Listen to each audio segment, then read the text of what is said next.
Good evening, Lincoln County community members, and thank you for joining us.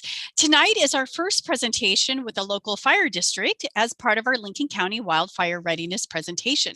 Tonight, we'll be featuring the Central Coast Fire and Rescue District. Our guest tonight is Chief Jamie Mason, a new chief at Central Coast Fire, and Charlie Redheffer from our Oregon Department of Forestry. So as a reminder, this is one of our presentations as part of our wildfire readiness season. We have 6 other separate modules that break down wildfire readiness into individual sessions. The sessions tonight and for the following Monday, Tuesday, Wednesday through the end of June will feature a different fire district in the county. So you may be joining us tonight as an actual attendee, so you would have an option to ask questions by dropping them in the chat box. You may be watching this as part of our live stream on the Lincoln County Sheriff's Office YouTube page. You may actually be watching this as a recorded version later, or you may be just looking at the slides that we have available on our website. So if you're any of those and you have questions, you can always email myself, Chief Mason at Central Coast Fire, or Charlie at Oregon Department of Forestry, and we would be very happy to answer any of the questions that you may have for us. So first, we're going to watch our Lincoln County 2021 Public Safety Service announcement. This was produced on behalf of your Lincoln County Fire Defense Board. Chief Robert Murphy from Newport Fire and Chief Rob Dahlman, North Lincoln Fire, are the current chair and vice chair of the Lincoln County Fire Defense Board. And then the Lincoln County Sheriff's Office, your Sheriff Curtis Landers. So give me just a minute and I'll bring this video over.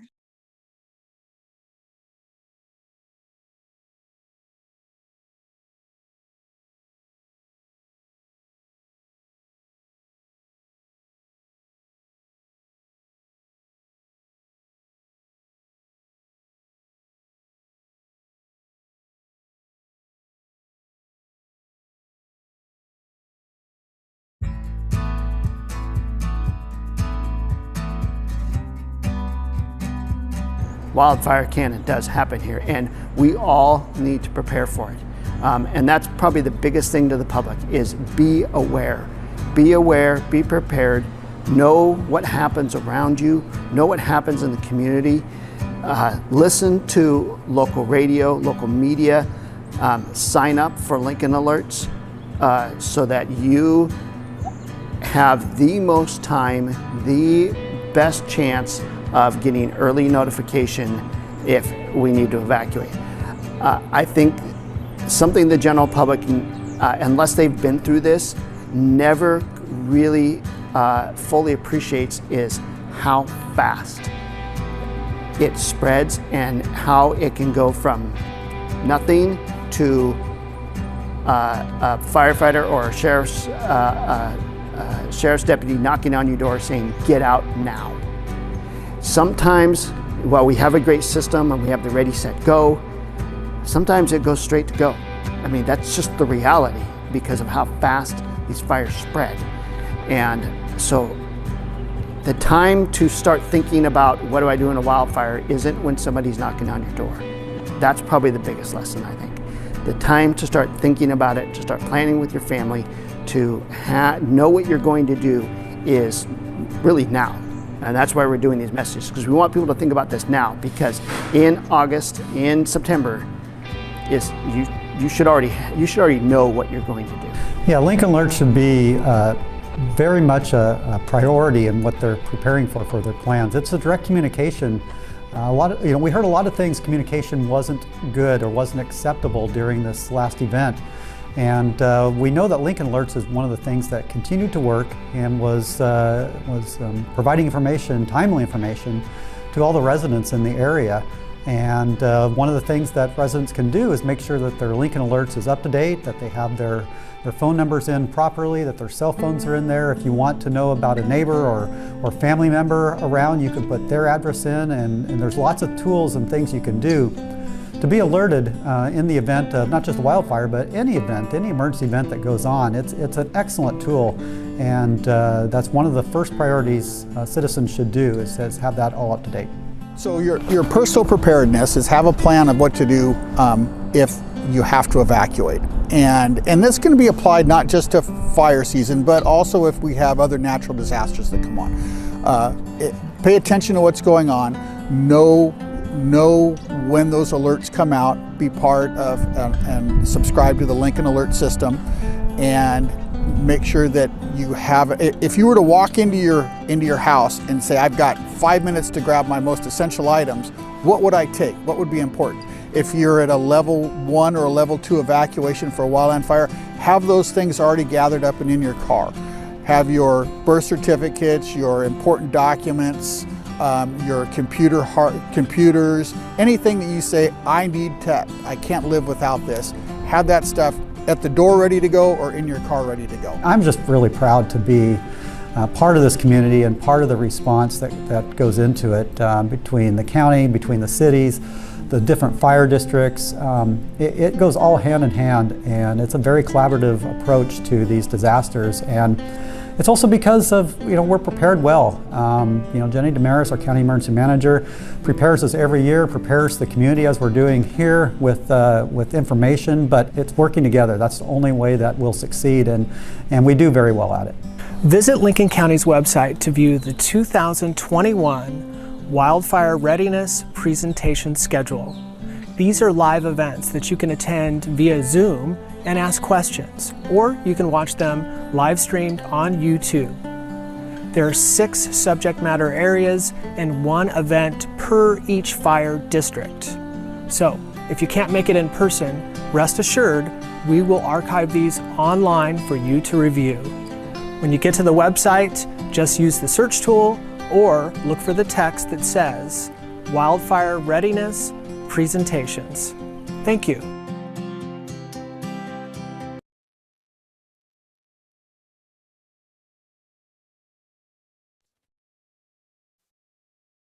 Okay, we are back after our video, and we'll get on with our presentation.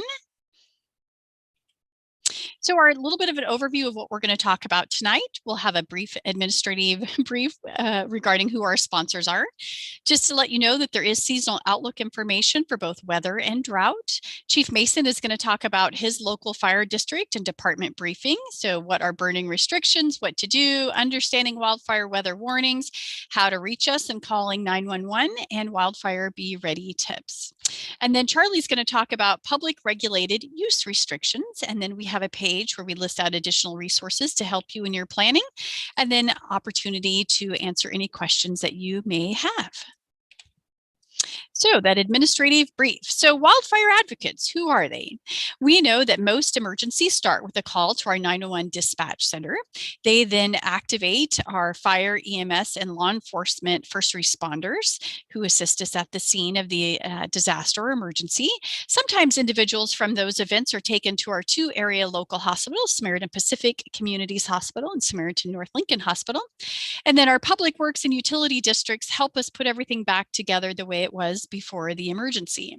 Our public health family also assists with environmental health issues, behavioral health issues, and communicable disease response, such as we have done for the past year for COVID.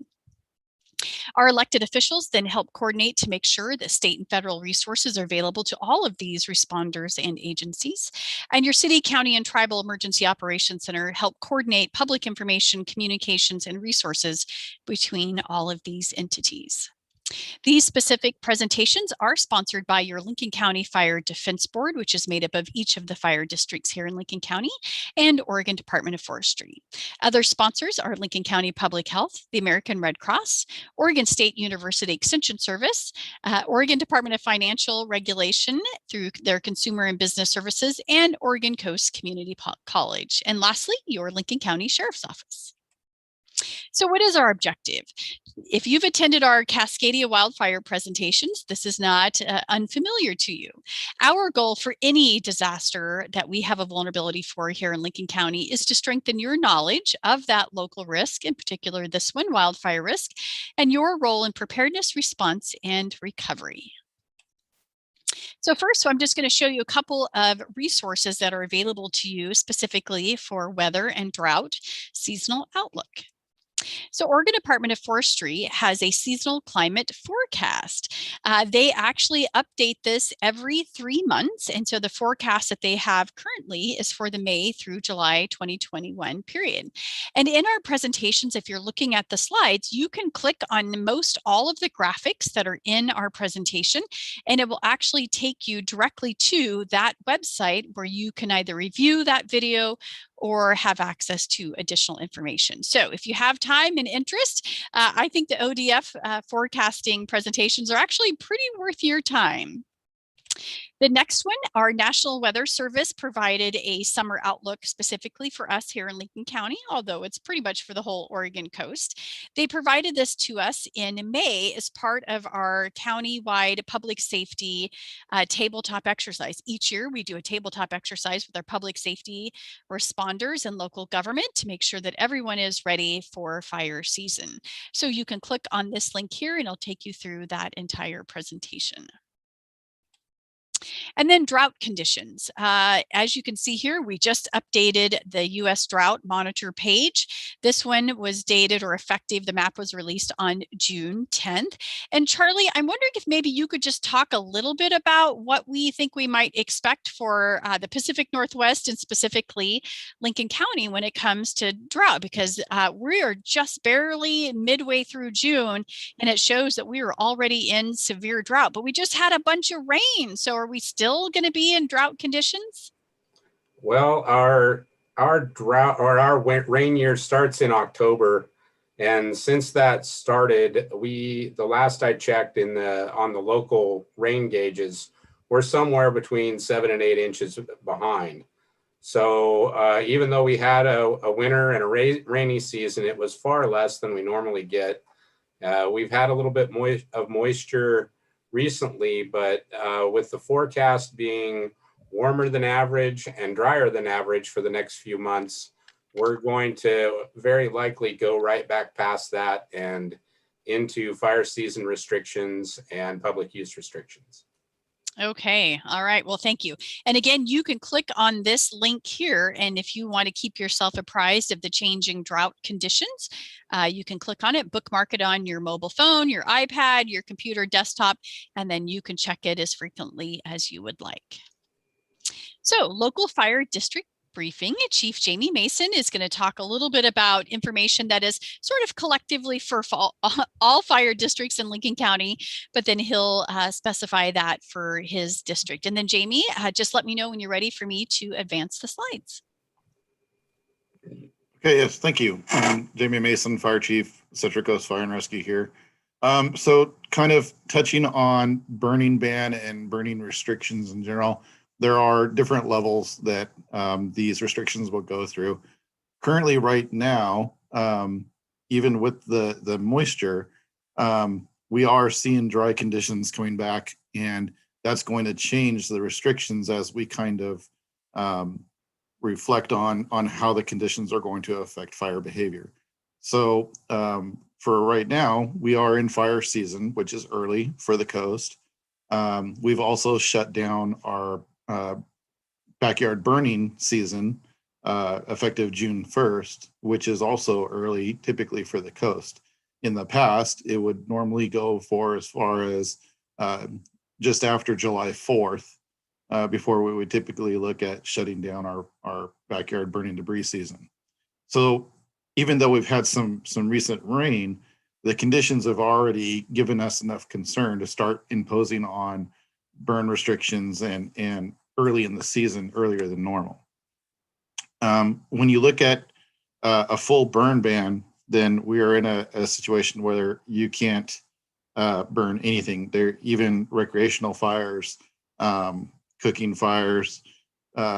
Sometimes they'll have some very specific restrictions where it says you can do propane fueled devices because they can be turned off with the flick of a switch. Sometimes they'll say you can't do anything. There may be even restrictions for what you can and can't do up in the woods. If you want to go ahead and switch the slide.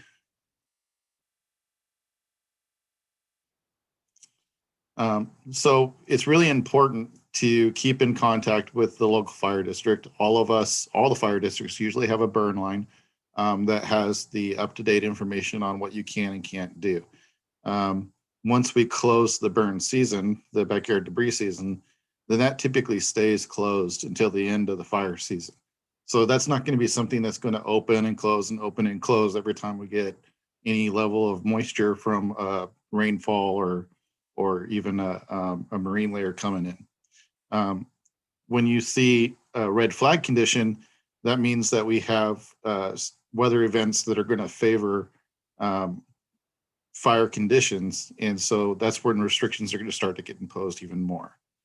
So it's really important to stay in contact with us and have an understanding of what's going on with the restrictions and what you can and can't do out and about throughout the district and in the county, essentially. Go ahead and switch slides. So fire weather, typically fire weather is going to be for the coast specifically, when we have high winds that are drying out fuels and very hot weather and very low humidity levels. I was looking earlier today, our humidity for today was in this high 70% area. So it's still pretty good. But we also had some early rainfall this morning, very, very small amount, but we had some rainfall this morning and it didn't start drying up till about mid-morning, early afternoon. When that humidity starts to drop and the winds are drying everything out, especially if it's easterly winds because they bring dry air, then it starts to get into fire weather and our concerns start to get increased, and we start to look at what do we need to do restrictions wise to prevent fires from occurring. Go ahead and change slide. So fire weather watch will be imposed when there is weather conditions that raise high concern for the likelihood of a fire happening. Similar to red flag warning, where you have weather conditions that literally are going to feed a fire if it were to break out. Basically, what we're really looking for is for people to be aware of what's going on around them in our community and in our areas, and reporting any suspicious fire activity that they see early so that we can get a quick jump on that activity to determine if it is a fire or not and get the appropriate resources out there to catch it while it's still small before it gets big and generates a lot of momentum. So when you look at humidity, less than 30% is going to raise concern. Again, if we have winds that are coming out of the east and bringing a lot of dry air or high winds that would spread fire quickly over open areas, those are things that are going to generate the red flag warning, as well as a possible fire weather watch. Go ahead and switch. So again, understanding watches and warnings. Fire weather watch, it means raise your level of awareness of what's going on and watch for fire. Whereas warnings mean we have the weather system, we have the conditions to create extreme fire behavior, and we're anticipating that there could be a high likelihood of a fire. And so everybody needs to be not only ready to go, as was said in the video multiple times, but also aware of what's going on around them to report any fires as early as possible. Next slide. The speed of wildfires. So the speed of wildfires is affected by a lot of different conditions. Weather conditions, the topography, the fuel type. On the coast, we have different areas that can be affected by topography and also by fuel type. In the dense woodland areas, you have a lot of fuels that are on the ground that have been built up over long periods of time. And so while there's a lot of fuel, it doesn't quite move quite as fast unless there are external, like high winds pushing it. Whereas out on the open areas, open fields, the beaches, where there are less trees, less objects to slow the wind down, and basically a lot of 1 hour fuels, the fire can spread a lot faster. It can burn through the fuel a lot faster. And so that's something that that we have to take into consideration when we try to develop our strategies and tactics of how we're going to approach trying to suppress this fire or trying to move it away from any residential areas or any areas that would affect life safety. And I'll let Charlie, if he'd like to say anything about the speed of wildfires as well, let you piggyback on in here. Sure, just an example. In 2016, we had the 2500 road fire up near Depot Bay, and it took us about 1 hour to get on scene for the response time.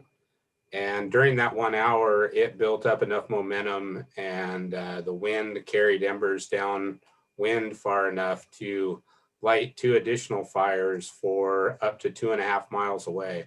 So we have the potential in the county with the right wind conditions and the right fuel to travel 2 to 3 miles in the first hour of an event.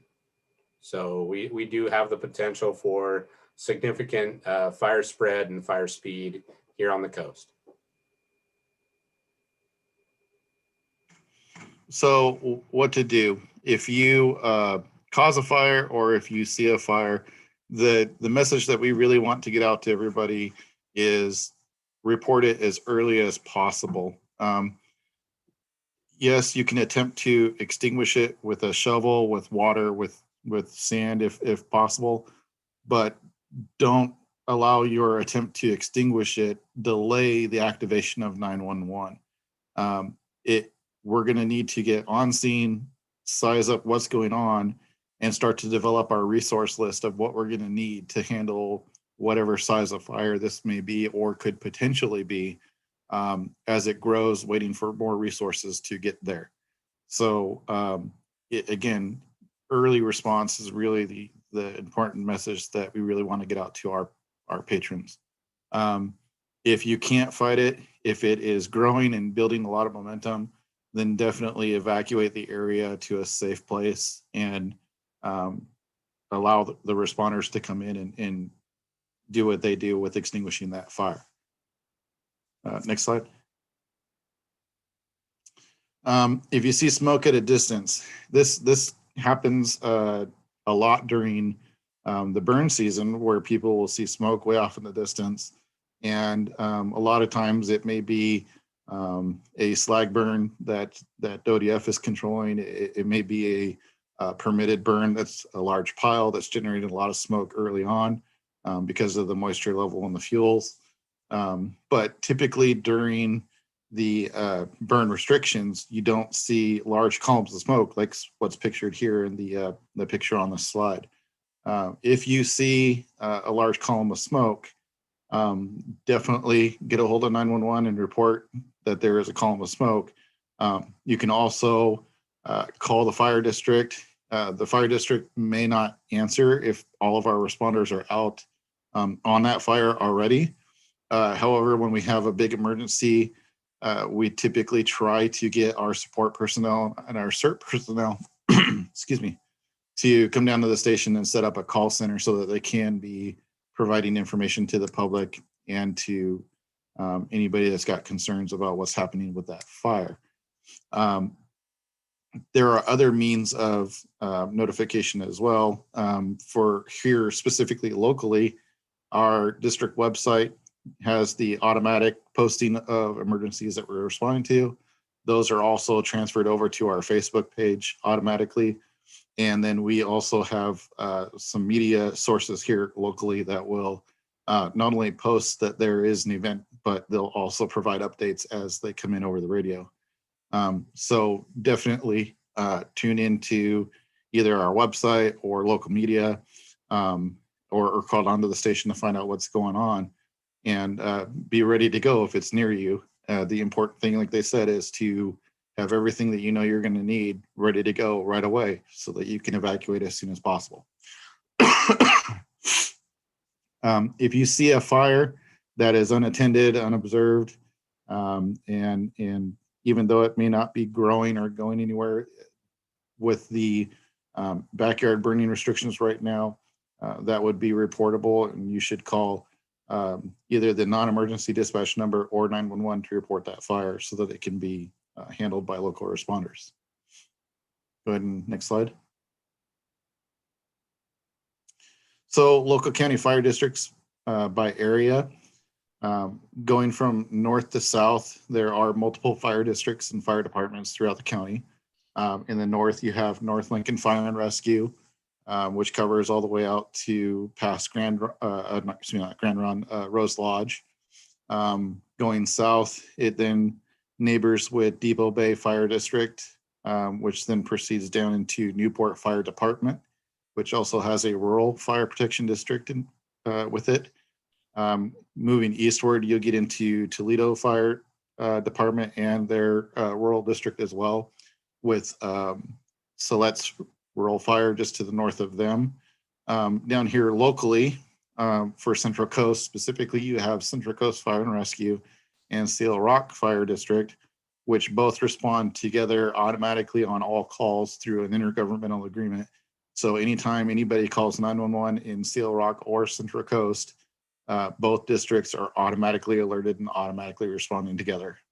And then to the south of us, we have Yachats Rural Fire District as well. Next slide. And if I could just point out, so Charlie, what about all that other area that's on this map? What happens in that other area? Well, that's largely the area that we protect for any private land and BLM land in that area. ODF does the fire response. And then any Siuslaw National Forest land, the United States Forest Service will take the lead on those response. But we have mutual aid agreements, closest forces, and we're going to go ahead and respond to any smoke calls out in those areas.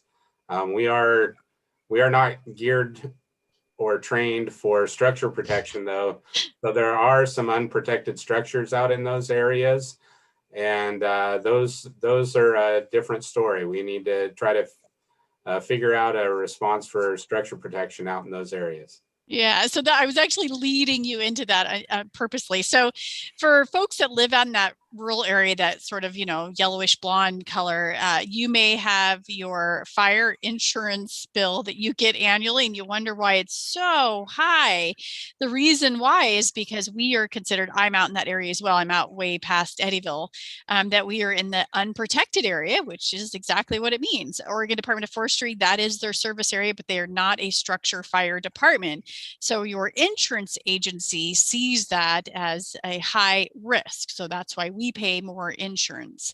It's not to say that those other corresponding fire districts that are outside of that area don't come to help or assist or respond if they can or they have resources, but it is not anticipated that you would have responding agencies to help protect your home or property. The intent out in that area is to stop any progression of a potential wildfire to other surrounding areas. So, okay, next one. So I'm sorry, my mouse got stuck here. Okay, there we go. And I think the important part of that is that all of us, all the fire districts with ODF and U.S. Forest Service even have a mutual aid agreement to respond together if there is a fire in unprotected land outside of Central Coast Fire District, but we are closer and can get eyes on it faster. It's not uncommon to have either U.S. Forest Service or ODF reach out to us and ask us to respond through mutual aid to get eyes on it earlier and to start ramping up resources on it quicker. And so that's something that happens quite often, actually. Right. How to get a hold of us, every fire district has typically multiple lines. For Central Coast Fire and Rescue, our main line will take you to a system that will ask you if you want to talk to somebody in the fire district or if you just want to hear the current burn information. And so you'll have to choose which direction you go from there. If you choose to talk to somebody in the district, it'll take you straight to our front office if it's during business hours. If it's not, it'll take you through the extensions to get exactly to the person you want to talk to. So there are multiple numbers. Depending on where you live, you should be aware of what the number is to get a hold of your local fire district. Next slide.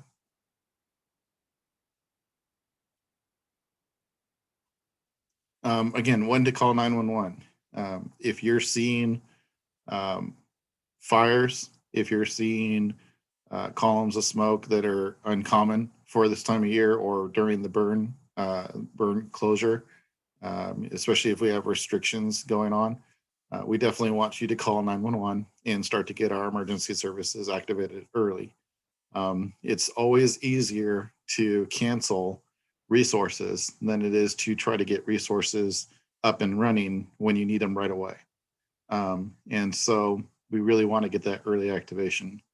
If you're calling from your phone, or especially a cell phone, excuse me, make sure that you are in a clear connection, because the information that you're going to give to that call taker is going to be information that we will rely as responders very heavily on to give us a painted picture in our mind of what we may be responding to, that we're going to verify once we arrive on scene. It's kind of hard to read that slide, so I'm going to rely on the fact that everybody can read that slide from their screen when it comes to what to do if you are not able to speak or not able to hear when calling 911. Public safety tips. Again, make sure that you know how to get a hold of your local fire district. Make sure that you are ready to go should you need to evacuate, and make sure that you are aware of the restrictions that are going on, if any, and what's happening in the area around you. Next slide. Wildfire Be Ready tips. So again, they talked a lot about Lincoln alerts, and like I said, we have multiple local alerts as well. They're not quite as in depth as Lincoln alerts, so I highly recommend that everybody gets Lincoln alerts, because you'll get a lot more up-to-date information about what you specifically need to do versus where our alerts are going to tell you what's going on, and not so much specifically of what you need to do necessarily. Make sure you know your evacuation levels, the level 1, 2, and 3 ready, set, go. Those are going to be imperative to prepare you for as this event, if we have an event, is growing, what you need to be ready to do at any given moment. And once it gets to level 3, go now, that's the time that you should not be looking for the things that you want to take and trying to gather your stuff. That should be the time that you're loading it into the vehicle, or already have it loaded into the vehicle and ready to drive away. Make sure that you know multiple routes to get out of your area, and make sure you have locations that you would want to go to, multiple locations, if you did have to evacuate, and not trying to figure it out amongst the chaos of everything that's going on. Next slide. Oh, covered some of those already. Again, make sure you're complying with local warnings. When it comes to evacuations, it really becomes a life safety hazard if we have to go around and spend more time dealing with evacuations than we are with firefighting. It's going to delay that suppression effort. So we're really looking for cooperation from the public, that when you get that go level 3, that you are evacuating, and that we can verify that area is evacuated and safe from any life safety hazards, so we can focus on providing suppression efforts to get incident stabilization initiated as fast as possible. And then this Chief Mace, I just want to point out, this is actually a wildfire guide. So you can click on this, print it at home, and it goes through more in depth about Ready, Set, Go, and how you can sort of write out your own evacuation plan. So it's a good little handy checklist that you can have at home.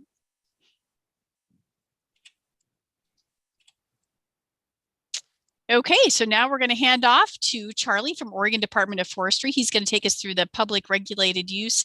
And then we also just have a slide about industrial regulated use, just to kind of define what the differences are. So it's all yours, Charlie.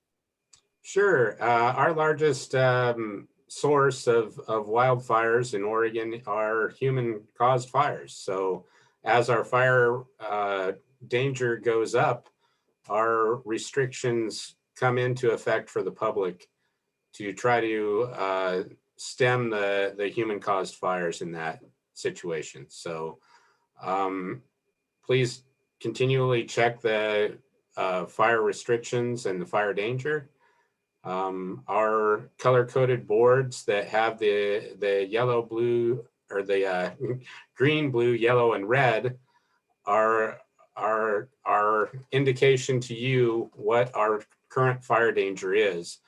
And that affects what's allowed and what's not allowed for public fire restrictions. And right now, our public fire restrictions are going to start on June 16th.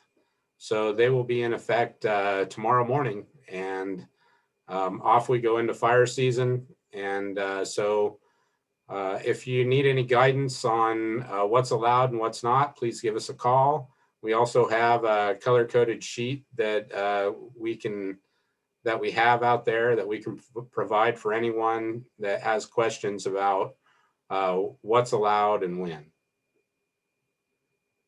So our industrial fire restrictions for our forest operators, we also have those on the same boards.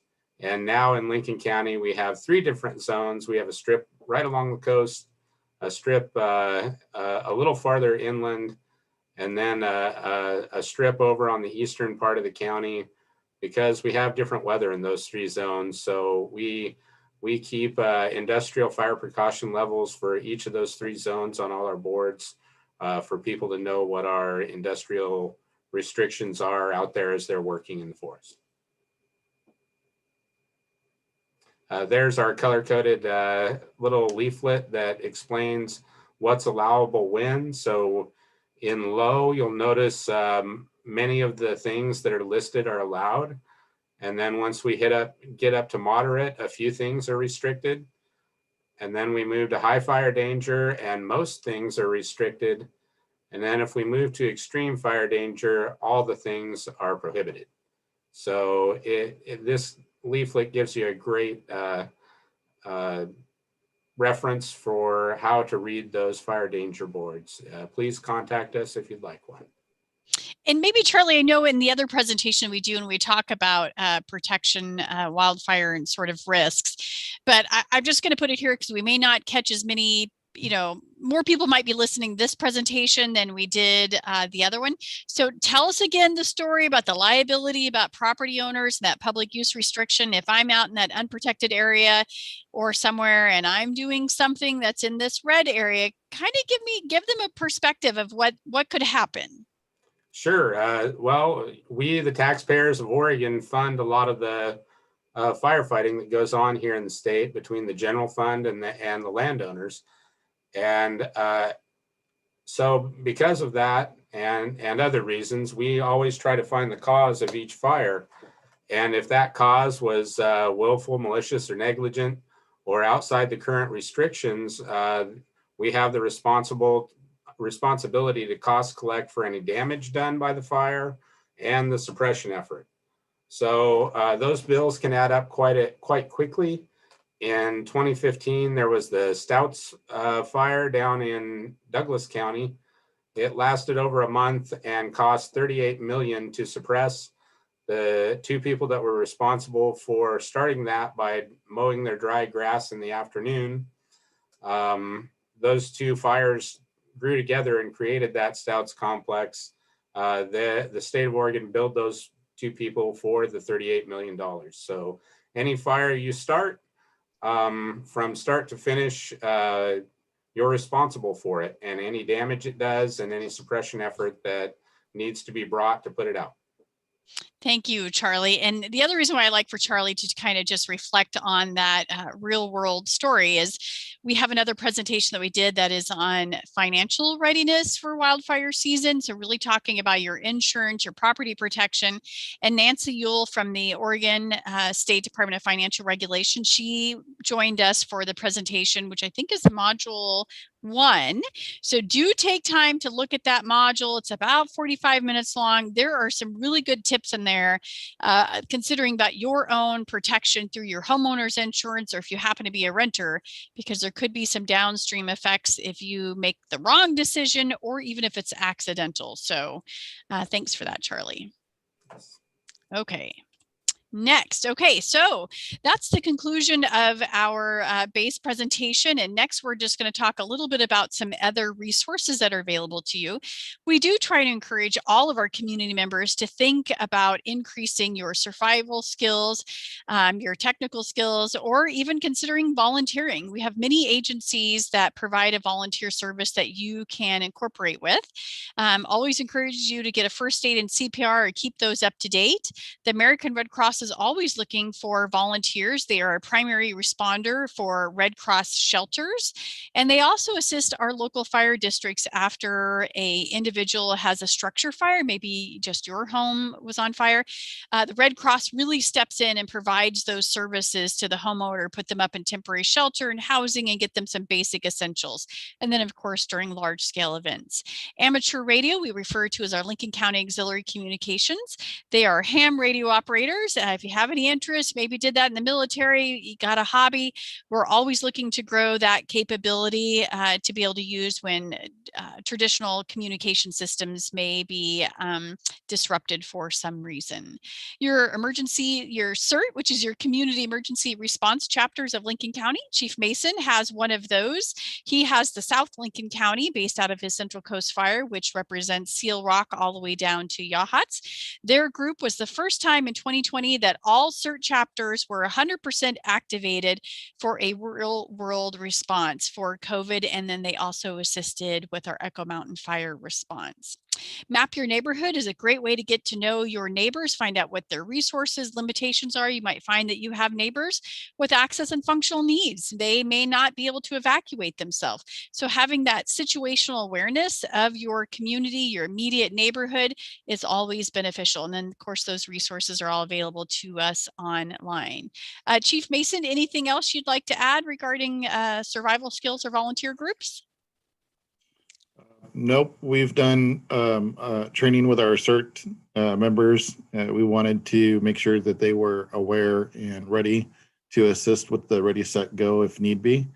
And they are very, very excited to be able to help should they need to. But as always, we all hope that it will be a very, very uneventful fire season. Agreed. Thanks, Chief.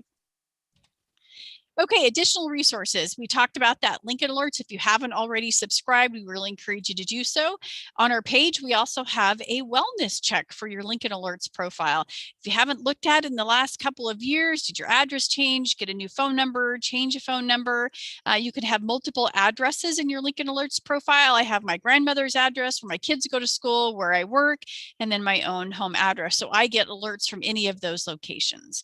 Our seasonal wildfire readiness information, where you found this presentation and access to this resource. And then we have a new page, Active Wildfires Lincoln County. We actually did have this last year, but one of our after action reviews from Echo Mountain Fires, it was a little bit buried too far, too hard to find. So now it's right at the top of our county emergency management page. And when we have an active wildfire, county public information officers will move it up to the top of the county's the websites will be at the top, easy to find. It's really set up in advance with all of the fields of information, such as who's being evacuated now, what zones, if shelters are open, animal resources, all of those things that the evacuees would need to be able to assist them during that time that they are evacuated. Chief Mason talked about when to call 911 and public safety agency contact information. Really encourage you to take those numbers and then bookmark them in your mobile phone so you have them all the time. Would also recommend that you do the call center, which we have a video for that as well, talking about emergency notifications and public information. So those videos that we already have completed and are available to you, that financial and business preparedness was module 1. Animal preparedness, Laura Ireland from our Director of Animal Services really talked about how you can prepare your animals and how you safely evacuate them, and then how you're going to shelter them afterwards. Property protection by understanding wildfire risk. Oregon Department of Forestry, myself, and Oregon State University Extension Service really went into detail about understanding wildfire risk, how to protect your property, and then what you can do to help mitigate that. Module 4 was emergency notifications and evacuations with the Lincoln County Sheriff's Office. That 1-2-step guide, what to do when a patrol deputy or a firefighter knocks on your door and lets you know it's time to go, and then where you're going to go. And then Module 5, sheltering with the American Red Cross and medically fragile persons. We did establish a medical fragile shelter operations as part of Echo Mountain Fire, and those two go hand in hand. So what should you bring with you? What do you need to expect? Where will they be? Maybe you don't have transportation. How will you get to those shelters? And then Module 6, we just finished up yesterday with our last one, air quality considerations during wildfire smoky conditions, how to protect yourself, limit that effect to you. And then how do you plan for individuals in your home that have access and functional needs? So they require special considerations, leaving extra early, accommodations, what to bring with them, creating that support group. So all of those are available for you to look at any time. And as we said, if you have any questions, don't hesitate to let us know, and we'll be happy to refer you to more information or answer them. So then your regular sort of resources, State of Oregon, Keep Oregon Green, Oregon State University Extension Service, they are actually finishing up their Wildfire Wednesdays tomorrow. I actually will be presenting with them, and I'm going to talk about returning home after the fire. I will have that presentation with them, and then they'll have a few other speakers. They are also recorded, and so you could watch those at any time. Oregon State Fire Marshal's Office, Oregon Department of Forestry, Oregon Health Authority, Oregon Emergency Management, and I have referenced the state of California, Ready for Wildfire. They are, several years, if not decades, into response to wildfire, and they have a lot of really good resources. State of Oregon, as part of their after action review from the 2020 fires, I imagine are going to really be ramping up those outreach and resources, and I would foresee, I'm assuming and hoping that our resources online for the public will far exceed what California may have. Federal and national, ready.gov, National Fire Protection Agency, FireWise Community, Wildfire Community Preparedness Day, and of course the Ready, Set, Go program, that checklist information that we referred to, and the American Red Cross. So we'll take a quick look here, thank our guests for this evening, and see if we have any questions.